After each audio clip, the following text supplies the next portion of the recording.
I saw it looking back at me from the mirror again today. I can't explain what it is, and to anyone else it just looks like a normal reflection. It looks just like me. Acts exactly like a reflection should, but I know it's just trying to trick me. When I wave my arm, it waves. When I move, it copies me. It has my face and my eyes, but it is not my reflection. It is something else, and I think it knows I know. Sometimes I can see a look in its eyes when I wake up in the morning. I look up with groggy eyes to see it staring back at me with a look of somebody with a secret. It gets to the point where I'm even afraid to go near the mirror, fearing that I might get too close. Get pulled right into that strange place reflections are born, and come face to face with the creature that wears my appearance as a guise. The first time I noticed something was wrong, I remember so well, and since then things have gotten progressively worse. Like every other Monday, the grooving sound of the oldies woke me up at 7 in the morning, about 3 hours or so earlier than I would have liked to be woken up. I slowly and angrily smash my fist down on the alarm until it shuts off, shuffle my way to the bathroom. If I'd been awake, I might have noticed the difference right away. But instead of looking anywhere else, all my attention is focused on making a beeline to the shower. Knowing I have to be at work at 8, I quickly rinse off, then hop back out, a little more alive and alert than when I started. Still moving quickly to make up time, I start up the easy auto routine I have for shaving. Lather up, start running the water, get down to business. Just as I'm finishing up, though, I notice it. I'm looking into the mirror, all closed-eyed and half asleep. And my reflection, it's looking right back at me, eyes wide open and grinning. I know that it's almost impossible to have a grin on my face that wide on a Monday morning. This is not a normal grin either. It's not the I'm happy or the I just heard something funny kind of grin. This is the kind of grin you see on someone's face right before they pull your chair out from under you or make you sit on a whoopee cushion. It's the kind of grin someone who's about to pull the mother of all pranks and only he is in on the joke has on. A grin that says it's okay that you know, because there's no way you can stop it. The look my reflection gives me unnerves me so badly that I leave the bathroom without finishing shaving. I hurry out of the house with shaving cream splotches still coating my wet face. That day I couldn't work. I sat in my cubicle trying to determine if I even saw what I thought I saw. Or maybe I had been working too hard and was just losing it. Folders of every color and size litter almost every corner of my desk. Stacks upon stacks of papers litter the keyboard, making it almost impossible to type or get any work done. The insurance company I work for has been cracking down and wants me to get all the claims from last year's hurricane season taken care of before more from this year are piled on my desk. Sometimes that requires me to stay up well after 2 in the morning, trying to figure out exactly how much someone's old collection of Transformer stamps cost. I sat and nodded absently as my boss came by, tried to tell me to hurry up the claims, like he did yesterday and the day before that. I even think I might have fallen asleep while looking at him. Every day is the same for me. I get up and start getting ready for work with the same routine. Every day. Making it to work at the same time, going the same route, without change. Even the work I do is almost the same day in and day out. It feels like I don't even have to pay attention, or even be awake to make it through the day. 1 minute the time seems to go by in what seems like the time it takes to blink. Other times 1 minute seems to stretch the whole day, no matter what I'm doing, or how busy I'm trying to keep myself. I got up slowly from my desk and made my way to the bathroom. As I did, I saw my reflection looking at me from the window across the office.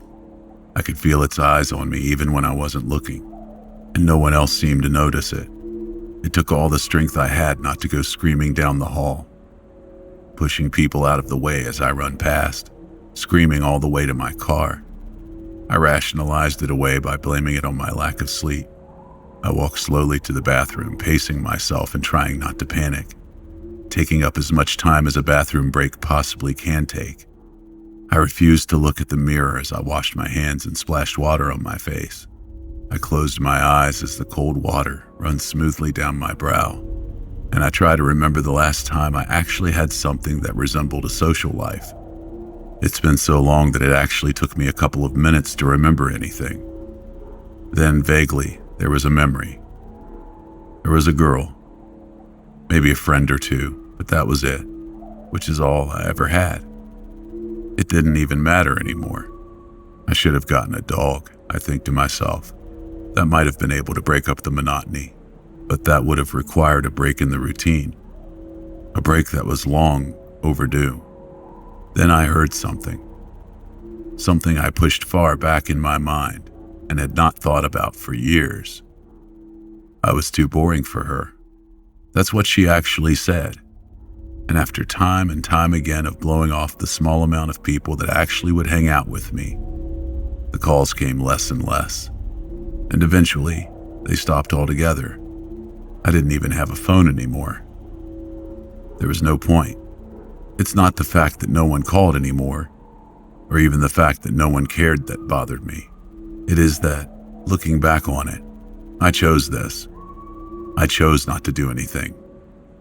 I chose not to go out or hang out. And I chose to go home instead of going out, to work instead of play. I could change my life at any moment, get a new job, move to a new area, meet new people, but I do not. I am more scared of what the change would bring than wasting my life away by not doing anything. Slowly, I lifted my head and noticed that my reflection was already staring straight ahead at me. It opened its mouth and laughed silently as if reading my mind and mocking me. I quickly dried my face off and walked briskly to the desk to shut everything down, scattering huge piles of folders onto the floor as I go. I could not stay anymore. My head was swimming. Everyone seems to be staring at me. I rushed out of my office to my car, turned the ignition and sped as fast as I could all the way home. I didn't even bother to eat dinner. I felt sick and just laid down to sleep. The next day, it was as if nothing had even happened. I woke up at 7 and just about forgot all that went on the day before, until I glanced in the bathroom mirror to get ready, saw patches of brown scruffy hair in the places I forgot to shave when I ran out of the house the day before. I left the house without incident and make my way to work, using the route I had grown accustomed to. While at work, I try not to talk or even look at anybody. Nobody even cared or showed that they noticed, although occasionally someone would walk by my desk and try to hold in their Snickers. I don't mind it. I went through the whole day on autopilot. I didn't speak a word. I tried not to look at anything that might hold a reflection in it. I might have thought I was going crazy, but I didn't want to chance it. I was thinking maybe if I just ignored it, then it would go away. Out of sight, out of mind is what people say anyway. Like everything else in my life, I thought that if I stopped caring, maybe it wouldn't even matter anymore. The whole day went by without anything exciting happening. It seemed as if yesterday was a dream, just a bump in reality, my mind's way of giving me something to think about while I drone on and on, going on about my pitiful life. When work was over, I found myself in my car with a pile of folders on the seat next to me. My boss wanted me to put in some long hours at the house, catch up with the work I didn't do at the office. As soon as I got through the door of the house, I dropped the pile of folders on the floor, creating a multicolored mess. Went straight to my bedroom, crashed for the night. The next morning, I knew something was wrong right away. I was lying in the bed and saw movement out of the corner of my eye from the reflection in the bedroom window. The window is about mid-level and to the right of my bed, so I could not get a really good look at what caused me to notice it. I got out of bed, without giving it much thought, walked right on by the window into the bathroom. I paused at the vanity mirror. Instead of following my movements like usual, my reflection's leaning up against the glass.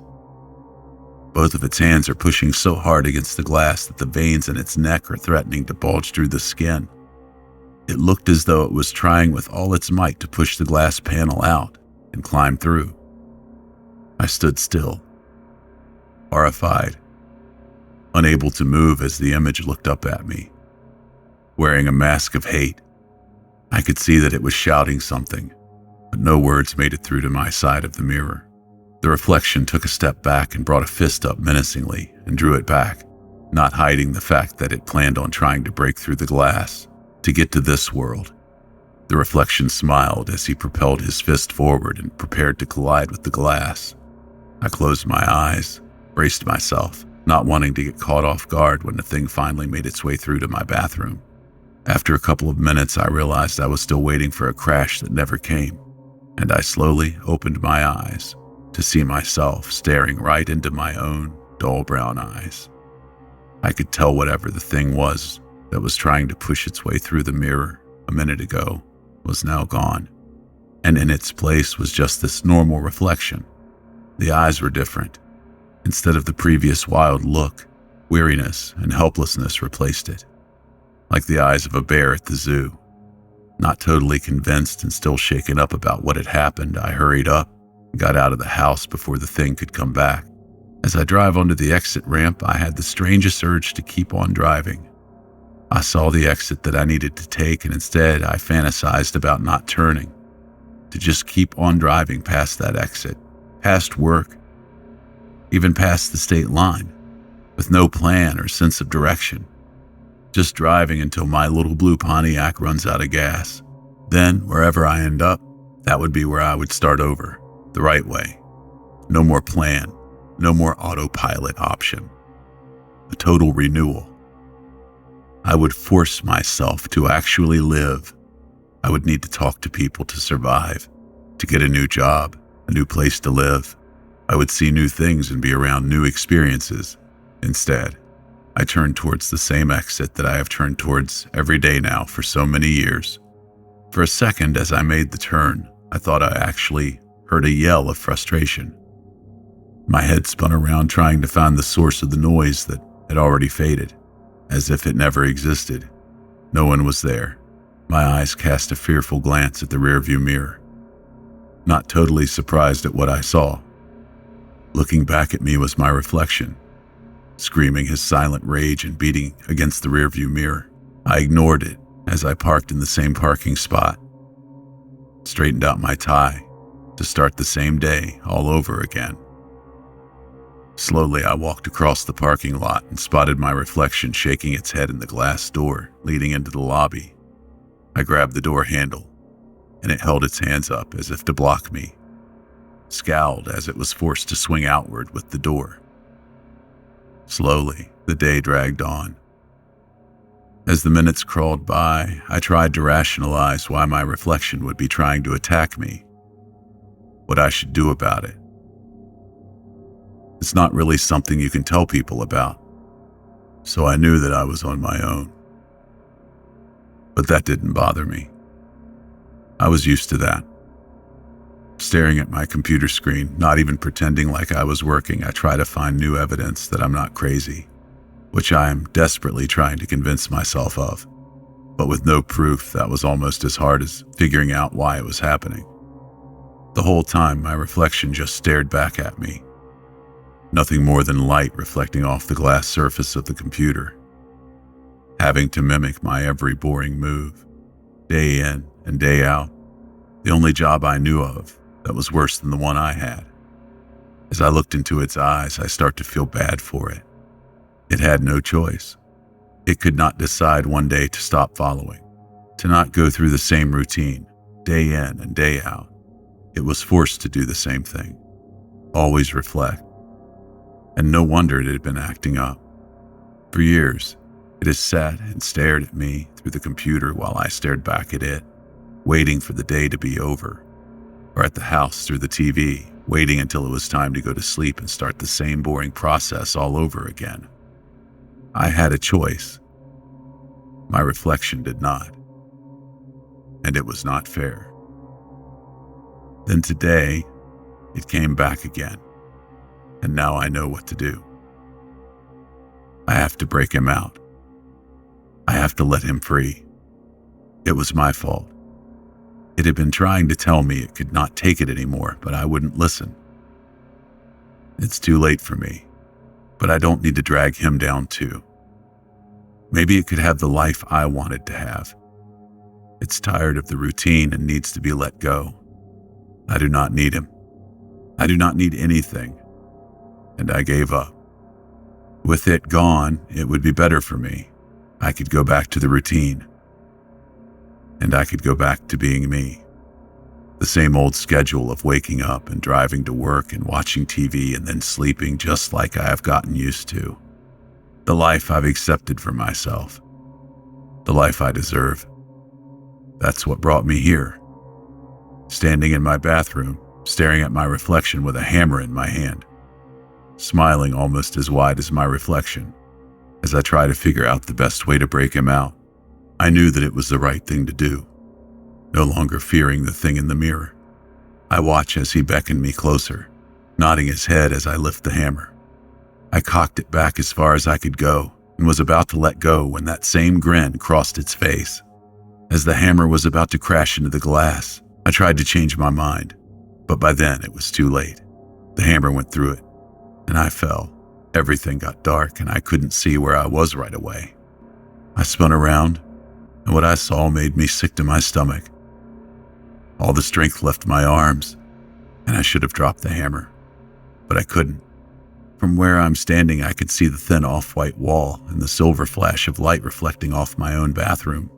And there, standing right in front of me, blinking absently and staring at the hammer in his hands, was my reflection on the other side of the mirror. A scream raises in my throat as I try to rush into the bathroom, only to be met by an impossibly thick slab of glass. It doesn't budge an inch no matter how hard I hit it.